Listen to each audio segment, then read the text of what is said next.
Good morning. Wow. Good morning, and welcome to Big in the Game, the weekly business show with me, Julie Crawford. Do come on and say hello. I'm streaming this to LinkedIn, to YouTube, and to my Facebook group. I'm here every Thursday morning answering questions from my clients and generally just having a rant about what it takes to grow a sustainable business. Now, it's kind of the last Thursday of the year, or at least it feels like that for me as a business owner. So I don't know who will be showing up today, but if you are watching this live, then do let me know just where in the country are you and when is your final day at work. I'm going to be talking about money today, in part because two questions that came in from my group were kind of money related. And this week, because we are kind of getting to the end of the year, lots of people are kind of reviewing, how did I do against the goals I set at the beginning of the year? How am I feeling? How confident am I moving forward into next year? Okay, so you might be watching this for the first time. You might be like, who is this woman? Why should I believe her? I'm Julie Crawford. I am a serial entrepreneur. I've been in business for more than 20 years. I've done lots of different things. I'm best known for being the founder of 2 Factor Run, which is a global plus size fitness business that I took from being a simple WordPress blog to being a global sensation with more than 10 million hits on the website. Took it to 6 figures, selling predominantly £25 products, was named one of the top runners of all times in an article in Runner's World where they were naming 40 of the most influential runners of all times, which still blows my mind. I was up there, with Sir, what's his name, Coe and Roger Black and, Paula Radcliffe and Usain Bolt. And then there was little old me, or not so little old me. Now, the reason I'm sharing this, and I've been sharing this a lot actually this week on social media, there is this bullshit belief out there that people are overnight successes just because they come on your radar. Like, oh my God, where did they come from? And people thinking, oh my God, you've had a great year. You've come out of nowhere. And those years are often seen as breakthrough years. But actually, when you look behind, the scenes, it's often a decade plus of doing the graft, doing the work. And yet we are led to believe by all the gurus out there that exponential growth can happen and that you can go from nothing to something, in a 12-week program. And so part of what I want to share is what I'm always sharing week in, week out, all the way through the year, that growth can absolutely happen exponentially. But often it has to happen alongside those incremental steps, right? A great example of this. I launched a podcast this year in September called the Bigger Than You podcast. I'm on episode 24, I think. I've got a couple of episodes already in the can for next year. And it's a slowly catchy monkey kind of thing. Has it brought me in great wealth so far? No. Am I enjoying doing it? Yes. Is it helping me to leverage my audience and get in front of new people? Absolutely. But I know that podcast will probably come into its own next year, probably towards the end of next year. Same as blogging. When I set up my blog in 2010, I had no intention of making money from it. It was basically a hobby. It was something that I was doing for fun. I didn't monetize that for 3 years. And then even after those 3 years, it took time.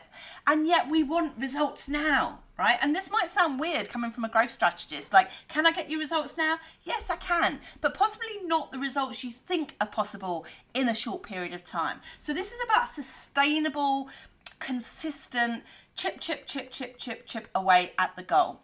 Okay, let's talk about money. I'd love to know who is on the call. I can see that there are 5 people tuning in, so welcome to you 5. Let me know in the comments who you are so I can welcome you and say hi to the Big in the Game show. I love it to be interactive, otherwise it's just me ranting for 30 minutes, and yep, we go for 30 minutes. So we're going to be talking about money, right? So here's a question for you. Can you remember what your income goal was at the start of this year, right?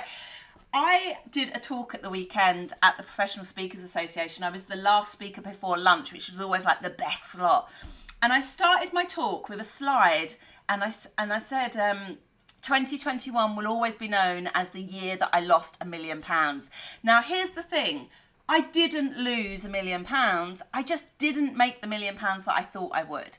And I showed my workings out, and I really kind of made fun of myself a little bit around not hitting that goal. Now, what was funny, when I was prepping for this, I was like, oh my God, I've done it again. So I use a lot of coloured card in my business. I've always got bits of card, because I'm a very creative person. My background is in the arts, and sometimes I just need to grab a Sharpie pen and, plot stuff out. But quite frequently, I use the colour green, and I don't know why. I just must intuitively, grab the green paper all the time, which means when I'm using my green screen, look what happens. I mean, look, now you see me, now you don't. And so this document, you can't see it, but those of you that are in my coaching groups, you will know what this document is. This is my one-page business plan, which I did at the start of this year, that at the top of it says 1.2 million. So about 5 minutes before I started this, I thought, let me do like a mock-up of what it looks like. So this is it. So at the beginning of this year, I did something similar to this, but with all of the working outs. I was like, that's my goal. These are my VIP programs. This is my recurring income. This is my signature program. These are my cheapest chips products. I did all of the maths, and I was not 100% sure, because no one can be 100% sure, but I was really confident that I had a robust plan for how I was going to make all of that money. So here's a question for you. Did you smash your goal this year? So the financial goal that you set at the beginning of the year, did you smash it? Did you reach it? Are you almost there, or are you miles away? Right, let's have a little bit of honesty and transparency on this call. If you're watching this on the replay, just type in #replay and let me know your answer. Because part of the problem in small business is no one's willing to share the reality of their business. So Facebook user here says miles away. Me too, miles away. As I said, I set the target of 1.2 million. Somehow I lost £1 million this year. All right, so I am closing up the year very, very close to £200,000. I know by the end of December I will have hit that target. Now, here's the thing. I made more last year, right? And I could completely beat myself up about the fact that I didn't grow financially this year. However, I would argue that I have grown financially, just in a very, very different way. And so this week, all week, I've been talking about, sorry, just 1 second. I always get a tickly throat when I rant. Note to self, Julie, stop ranting. I've been talking a lot this week about the metrics that we use to measure success, and why money shouldn't be the only one. So grab your notebooks. Here are the 5 things that I think we should be measuring as small business owners. Income, 100%, real tangible way of seeing whether we've grown or not. But not only how much we've made, but what have we done with the money that we've earned? Because some businesses are more profitable than others, right? I have made a heap of money this year, but I've also spent a heap of money. And I could beat myself up about that. I could be like, well, what was the bloody point? Well, the bloody point was I was putting things in place for my business. New podcast, new YouTube channel coming next year, new website, new branding, new members of staff. All of those things cost money, and they will help me to leverage my assets next year. It also feels really good to pay my tax bill. And I know you might be like, weirdo, but my tax bill for last financial year, I worked this out, is more than the salary that I got when I first come out of university. And that feels weird. Like I am giving away the same amount of money that I earned in total the first year I come out of uni. Feels weird. But also I've put about £100,000 into the UK economy in terms of employing staff and buying products and services and all of those kind of things. That feels really good too, because for me, it's not about acquiring wealth that I just hang on to. It's about the flow of money. So that's income, right? Don't get distracted, Julie. Income. Impact. What impact have you had in the world? How many clients have you worked? How many people's lives have you touched? What change have you initiated? Influence.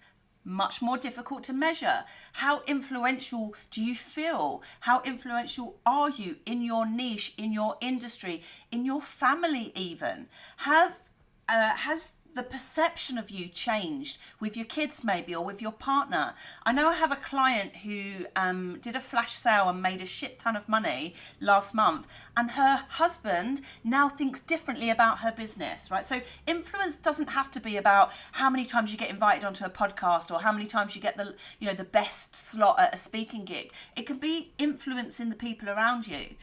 The fourth one is insight. What have you learned this year? What have been the lessons? Some of the lessons are bloody painful, but what have you learned that you can leverage and use in your business next year? What do you know now that you didn't a year ago? Are there technical things that you know? I've learned how to use Restream, which is a service that streams to multiple places. Massive asset. I don't have to do that learning curve again. I've learned this year, a very expensive lesson for me. I've learned how I manage staff and how I don't want to manage staff in my business. I've learned not to let my ego get a hold of me. I've learned not to necessarily trust people who are glossy online. I've learned so many painful lessons, but also useful lessons that are going to put me in good stead. So insight is really important. And I tell you what insight is really important is knowing your audience. Collecting data, right? Collecting data around their buying behaviors, what their pain points are, how they like to be sold to, what's going on in their world. That insight is going to really help you next year. And then finally, the fifth metric that I think all small business owners should use is integrity. Where have you stayed true to your values? And where have the boundaries been a bit blurred, right? And this is not the place for you to start judging yourself and thinking, oh my God, I'm a terrible human being. The thing with values and ethics, they're an ever-changing beast. And yes, sometimes, because we're chasing the other metrics, we go off track a bit. And I think we have to be open and honest about saying, I didn't get that right. The tone of that email was slightly weird. That blog post was a bit pushy, or I didn't show up as creatively as I like to think I am. I was a bit lazy, I like to think of myself as a creative entrepreneur, and sometimes I just put any old shit out there and I'm like, well, that's not good enough. My strap line, and I've got a lovely new diary. Look at this. This is my diary for next year. Think bigger and do better. So this was part of my rebranding, and I bought this off online where you can kind of put your own titles on the front. So yeah, my strap line is think bigger, do better. But actually, when I thought about it, the do better bit felt a little bit shaming, like you must do better. And so I tweaked it a little bit to be think bigger and perform better, because it ties into my performance background as well. And what that slogan will do is it's a reminder to me. It's not a reminder to you, it's a reminder to me. You can always do better, Julie. You can always ramp up the performance. You can always think more creatively. That's like one of my strengths. One of my strengths is ideation. Why don't I use it more? So those are the 5 metrics. I would love to hear from you if you've had like a bit of a breakthrough, like, oh, I hadn't really considered measuring that, and therefore I've had a better year than I thought I did. All right. Now, as I said, I wanted to specifically talk about money, and there were some questions that came into the Bigger Than You Facebook group.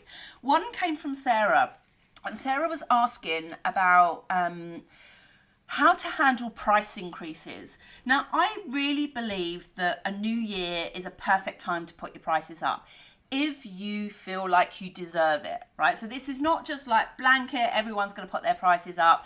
But if you have up-leveled in your business, if your skills are higher, if you've realized that actually you've been undercharging, undervaluing, then it is definitely time to put your prices up.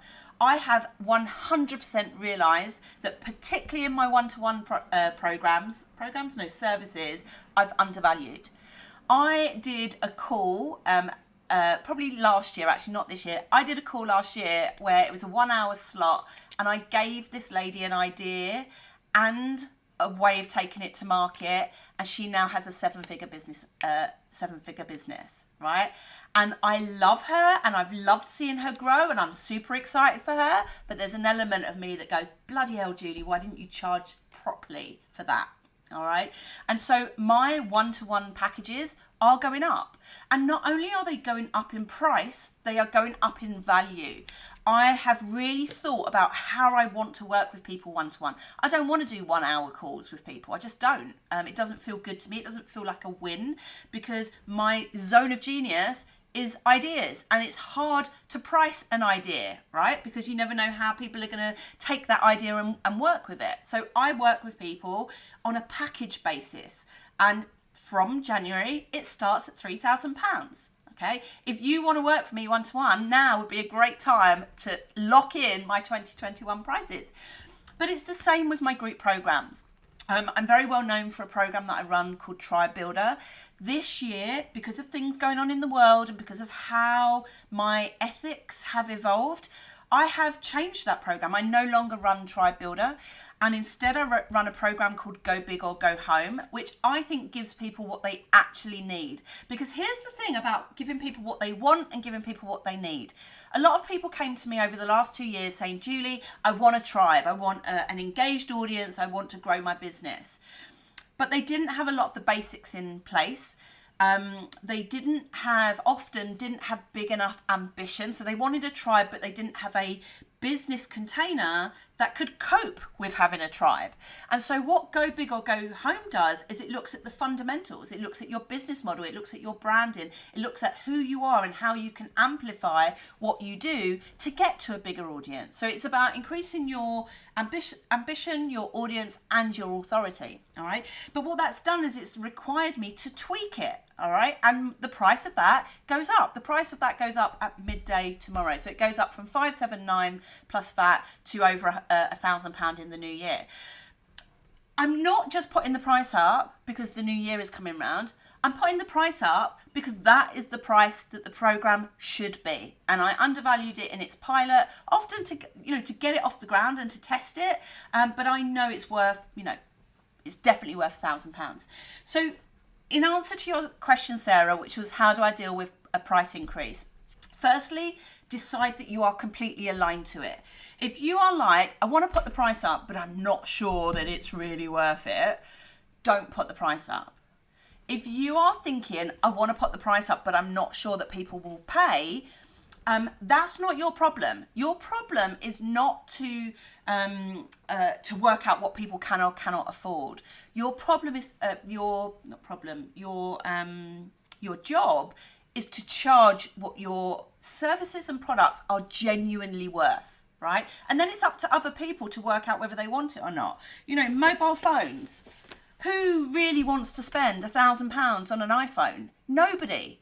But the value, the inherent value of this to my business means that absolutely, I will buy top of the range phone, not every time a new one comes out, but it's an asset. It is worth the value that it puts out. Would I like to get it for 200 quid? Absolutely. But we work out what is genuinely of value to us. And what I've worked out this year, when I put out cheap as chips programs that have huge transformation, I get annoyed when people don't do the bloody work. And so some of the price increases I've put up are not only because they're worth it, it's because I want people to invest in themselves. I don't want to just take people's money and have them have a program sitting on their desk that they don't come to or they don't do the work for. So when it comes to changing your prices, you have to back them 100%. You have to say, this is the new price. Make no apologies for it. Be really clear in your communication. This is when it stops. And no, after that, I will not offer you a discount.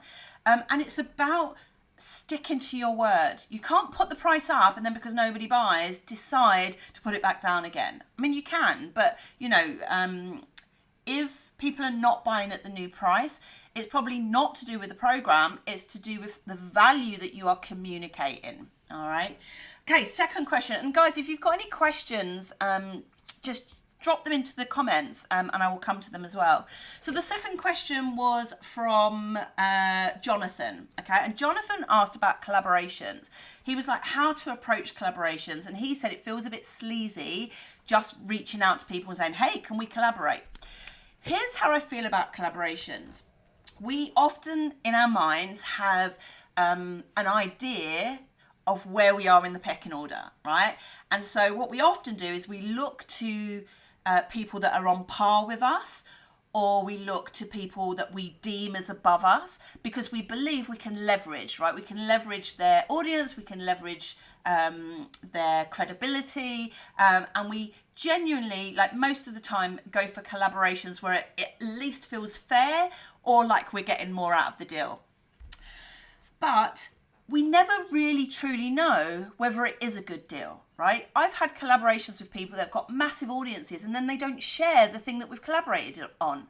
So for me, it's about communication, open communication about how we make this a fair exchange of value. I think the other thing to say, Jonathan, is that we have to get used to being told no, right? It's an awful state of affairs that we send out emails and people ignore them, right?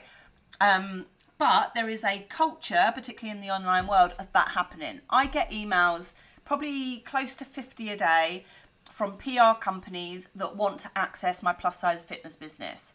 I do not have the capacity to answer them one-to-one. I know I'm just on a list where they literally, it's a scattergun approach, just goes out, out, out, and sometimes they will follow up with, did you see this email? Or this is the final time I'm going to ask you. And it's icky.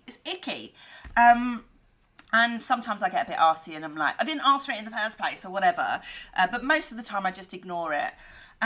We have to be okay with people ignoring our emails. We have to be okay with being told no.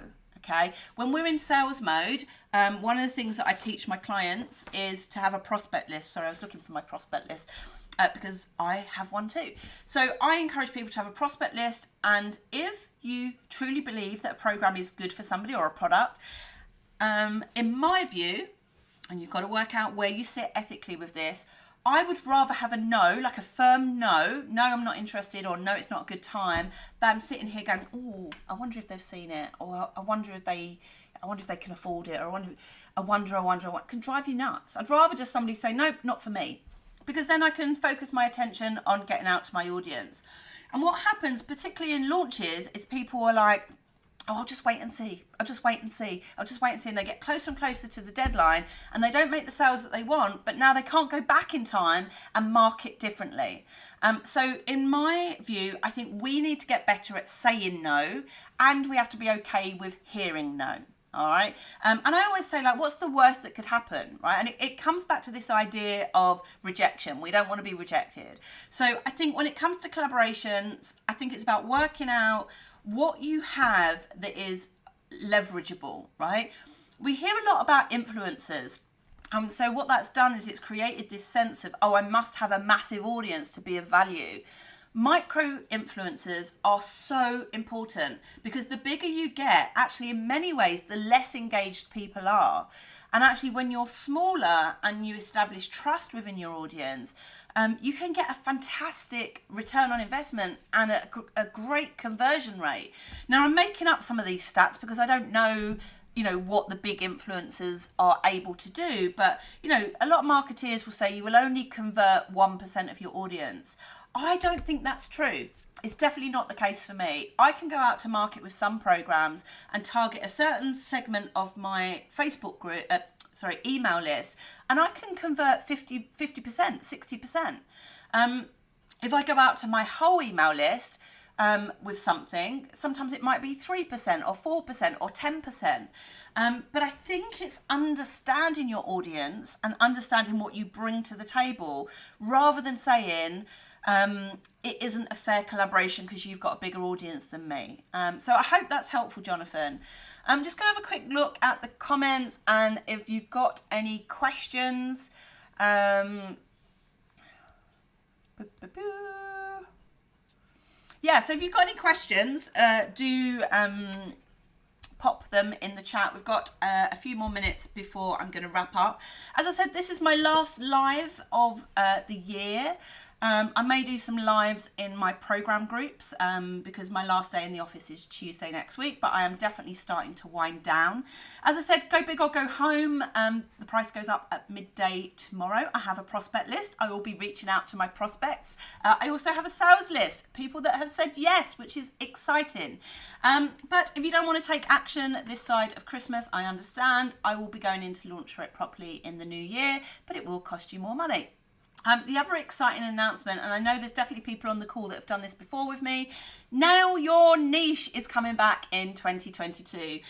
It's been a hugely successful free 5-day challenge that I've run over the past 2 years. Probably about 1,500 business owners have taken part in Now Your Niche. It's a really high-paced, fun online challenge over 5 days with live training from me to help you really work on your brand messaging and to help you get really clear on what it is you do and who you do it for. I can't remember the dates off by heart, but I think it's the second week in January we're doing that. It's completely free. I haven't got a sign-up page for it yet, but that will come out in the new year. So put that date in your diary. If you are struggling to attract the right types of opportunities, not just clients, then this could be the challenge for you. Right, I am going to sign off. It has been an incredible year for me. It's been highs and lows for sure. On Monday, my last podcast of the year will come out. It's an extended podcast, no interview. It's just me reviewing my year. I'm taking a break from doing live videos and my podcast and my newsletter so that I can take a lovely break with my 8-year-old daughter Rose. I kind of figure it's probably the last Christmas that she will believe in Santa Claus, and I've booked a log cabin in the woods for us to have a magical Christmas. So I just want to switch off from business. I'm excited to come back in 2022. I've got big plans. I've got a new YouTube channel coming out. My 5 Big Things newsletter will continue. And it's interesting, those of you that know me know that I'm always coming up with new things. It's not going to be like that next year. My word for next year is probably going to be stability. And I have one incredible project that I'm going to be working on that's actually connected to my plus size fitness business. So in June 2022, my birthday week, in fact, I'm going to be running the Sierra Leone Marathon. It will be my first marathon in 3 years. The last one that I did was the New York Marathon. I haven't run properly in ages because of COVID and various other things, but I'm taking a team of 10 women from my community to Sierra Leone, and also I am activating 100 other women from all over the globe to take part in their own mini marathon to raise £100,000 for Street Child, which is a global charity that helps children and young people to access high quality education. That's my big project for next year, right? Because the income target's absolutely still there. Like, I still want to make a shit ton of money, but actually it's not enough by itself. So next year is about leveraging my audience. It's about leveraging my passions and my values and things that are important to me to create wealth in a different kind of way. So for me, it's about impact, it's about influence, and it's about reconnecting to who I am and why I do the things that I do in my business. So have a wonderful Christmas break. You know where I am if you want to have a chat about any of my programs. And if I don't see you before then, I will see you in the new year. Mwah. Ciao.